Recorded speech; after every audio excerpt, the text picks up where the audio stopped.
No, muchas gracias. Hasta luego. Hasta luego. Bueno, vamos a charlar un poquito con Federico Pore, es periodista especializado en temas urbanos. Yo lo sigo, lo leo mucho en Cenital porque tiene siempre como un punto de vista sobre la ciudad y sobre cuestiones urbanísticas muy interesante.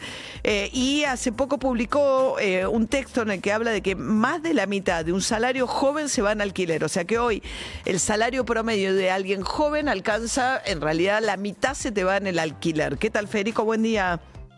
¿Qué tal? Buen día, María. ¿Cómo estás? Bien, ¿y vos?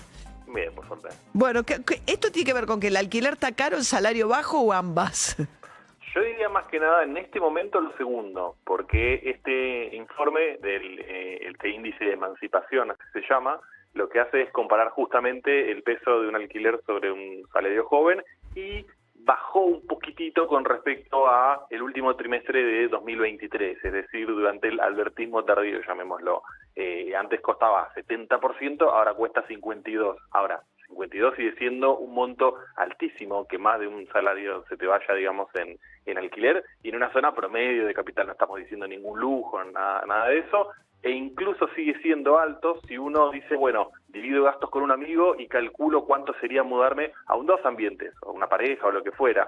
Entonces, ambos casos siguen estando muy por encima de lo que sería considerado un umbral de asequibilidad, es decir, que no te cueste más del 30%, que sería un caso, digamos, más razonable, porque además tenés que sumar las expensas, y ahí para empezar a vivir. Así que es un momento muy complicado, en particular por los bajos salarios y los bajos ingresos. O sea, el índice de emancipación, o sea, irte de la casa de tus viejos con los salarios promedios que hay, si tenés que alquilar en la ciudad de Buenos Aires, solo o sola es muy complejo, ¿no? En todo caso. Claro, lo que pasa es que lo que calculás es un monoambiente versus si te mudás con alguien, tener que tener un ambiente más. Y ahí sumás el otro salario, digamos, pero el problema es, incluso sumando dos salarios formales, que es otro dato, porque en este momento sí creció durante la era Milei la informalidad, más en el sector joven. Entonces vos decís, bueno, asumiendo que tenés un empleo en blanco registrado, si sumás dos salarios con tu pareja o con tu amigo, igual te cuesta irte a un dos ambientes. O sea, básicamente esto, irte de tus viejos en cualquier momento para la gente joven en las grandes ciudades, pero en particular en Buenos Aires, es muy difícil en este momento. Claro. Y eso se ve reflejado también, bueno, ni hablar la falta de acceso al crédito, ¿no? Porque un salario, si tuvieses un trabajo registrado con la posibilidad de acceder a un crédito, te prestan hasta el 25% de tus ingresos como cuota.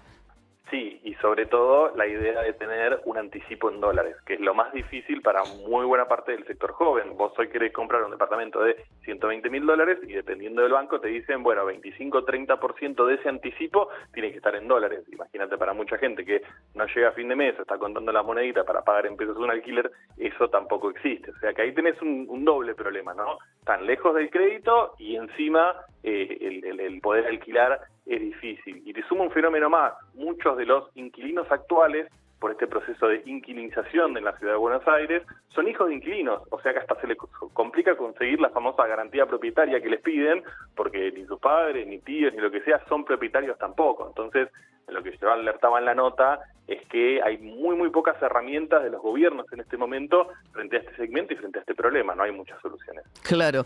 ¿Y son departamentos cada vez más chicos también? Bueno, eso es una cosa que se empezó a construir y se ve, digamos, mucho en la ciudad de Buenos Aires. Uno a veces lo critica porque casi todos los nuevos desarrollos son estas pajareras de uno o dos ambientes, que tiene que ver con maximizar, digamos, esto. Y además hubo una reforma del Código de Edificación en la ciudad que permitió microdepartamentos de hasta 18 metros cuadrados. 18. O sea que 18, o sea que ahí vamos a estar como en Taiwán, bueno, ¿no? Hubo un momento donde los suplementos de arquitectura de los grandes medios militaban mucho los 18 metros cuadrados. Te hacían mucha nota de las ventajas. Claro. Sí, y en ese momento también se armó una polémica porque habían quitado la obligación de tener bidet. Había una cuestión cultural también, ¿no? Digamos, detrás de esto. 18 metros cuadrados es como una medida nueva del monoambiente. A ver, en muchos casos, no es todos, pero sí lo que ocurre, y esto también es un fenómeno, es que en la Ciudad de Buenos Aires se construyen cada vez menos estas tipologías que solía haber. Entonces, si uno quiere buscar un 3 ambientes, ni que hablar de un 4, es mucho más difícil porque buena parte del nuevo desarrollo son esta especie, insisto, pajareras de Durlock, de 2 ambientes, donde en todo caso lo agregado está puesto en el famoso Zoom, en el gimnasio, que la parrilla y la pileta, pero digamos, las unidades en sí sí están viniendo más chicas. Claro. Federico Pore, ¿Pore está bien o Pur? No sé, porque es doble O, no sé. Sí, dale Pur, es como Michael Moore, pero más local. Pur.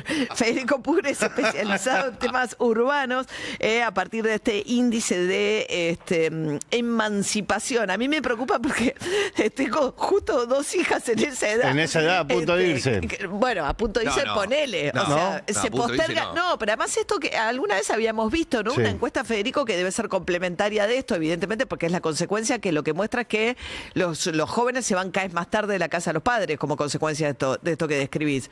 Definitivamente, y te sumo un dato nada más para ver cómo estamos con respecto a los países de la región, ¿no? En el caso de Chile, ellos sacaron justamente pensando en la idea de emancipación durante el gobierno de Piñera, un subsidio al arriendo que ellos llamaban Chau Suegra, ¿no? Era poco deconstruido, sí, pero tenía que ver con esta idea, ¿no? De emanciparse. Pero el punto era que justamente los gobiernos estaban pensando ideas de cómo hacer o cómo ayudar a los jóvenes, y lo que vemos en el caso de la Ciudad de Buenos Aires es que esto, digamos, brilla un poco por su ausencia. O sea, durante el gobierno de Larreta se sacó una especie de pequeño programita que se llamaba Garantía Más Fácil, y eso fue prácticamente todo lo que hubo. ¿Y qué hacía? Era, bueno, anda vos al sector privado a buscar un seguro de caución, que normalmente es como el 5% del contrato, estamos hablando de como 720.000 pesos para un ambiente de 500.000 pesos, y el gobierno te cubre una parte. Esa era toda la política de alquileres que tenía el gobierno de la ciudad. El gobierno de Jorge Macri prácticamente está en la misma, digamos, no ofrece más que eso.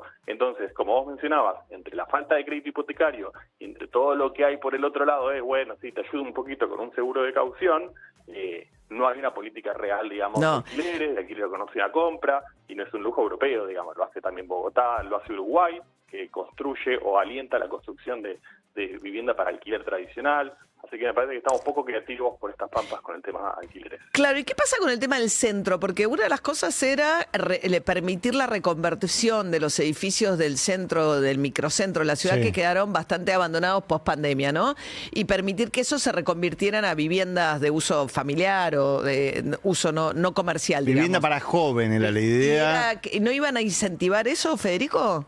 Se repitió un montón, pero el programa se limitó muy poco, creo que tuvo 22 construcciones y se dio de baja, de hecho, por el gobierno de Jorge Macri. Lo que se había construido en su momento eran, digamos, algunas oficinas que se convirtieron en algún pequeño centro cultural, o otros que directamente se convirtieron en Airbnb. Si ustedes recuerdan el edificio del Plata, que era el que estaba enfrente, digamos, del obelisco, esta especie de elefante blanco que estuvo así un montón de tiempo, se lo vendió a la empresa IRSA no sabía qué hacer todavía con él, vino la pandemia, se quedó sentado sobre ellos 6 años, y ahora, se reinaugura y se reabre con modelo Airbnb, que claramente no es ni alquiler tradicional, ni alquiler joven, ni alquiler accesible. Creo que hay pocos instrumentos o herramientas que los gobiernos tienen, porque en muchos casos son dueños de las tierras o de los terrenos, y cuando lo venden sin condicionalidades. Entonces después el privado hace lo que el privado es más rentable, no va a pensar en vivienda estudiantil. Me parece que ahí hace falta un poquito. Sí, además el centro está abandonado, o sea, podrían bien, o hay zonas... Bastante vacío, estaba bastante vacío como para poder pensar la posibilidad de alentar eventualmente alquileres. Bueno, ni hablar ahora que se mudó Cristina Fernández de Kirchner a la zona Constitución, claro, tiene otras características, pero es mucho más barato el alquiler. Yo conozco muchos jóvenes que se mudan a esa zona porque es mucho más barato el alquiler. Y ahora va a estar un poco más seguro la zona también. Ahí va.